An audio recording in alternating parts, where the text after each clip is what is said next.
So guys, ito na ating dinner. Hindi tayo magra-rice ngayon. So mais tayo, mais.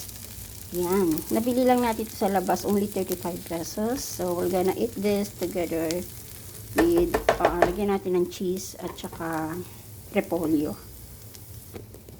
So ayan, may repolyo tayo dito galing sa Tokyo. Kumain daw yung anak ko. May nag-trip. So hindi siya kumakain ng gulay. So, ayun. Pina-take out niya tong repolyo. Sayang naman. Yan. So, tingnan natin kung pwede siya. Hindi naman siya papalagyan, no? Ilagay natin dyan sa mais. So, mais with cabbage. Mais with repolyo. Corn with cabbage. Yan. Okay na yan. Pwede na natin hanguin.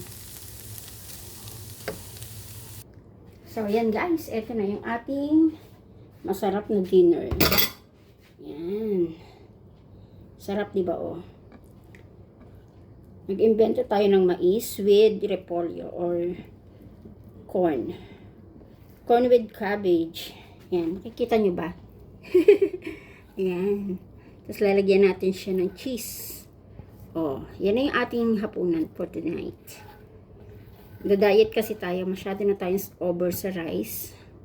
So, ayan. Mamaya ko nasisimutin. Ang hirap magsimot. Ayan. So, lagyan mo natin dyan. Ito na siya. That's mais with repolyo. Ayan. So, yan na. Kakain na tayo. Mukhang masarap siya. Ang dami na. Kaya ko ba to? Isang mais lang to. Lagyan natin ng cheese. So, this is, anong brand ba to? Ewan ko. Basta cheese. Yan. Kahit pansit canton, nilalagyan ko ng keso. Pampalasa, pampasarap. Diba? Yummy naman siya. Yan. Yumminess, overload.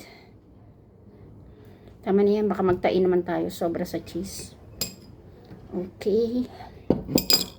Let's eat, guys. Tikman natin. Sarap. Corn with cheese and cabbage and carrots. Inimbento natin. Ayan. Okay.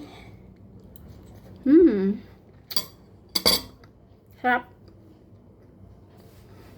Bye.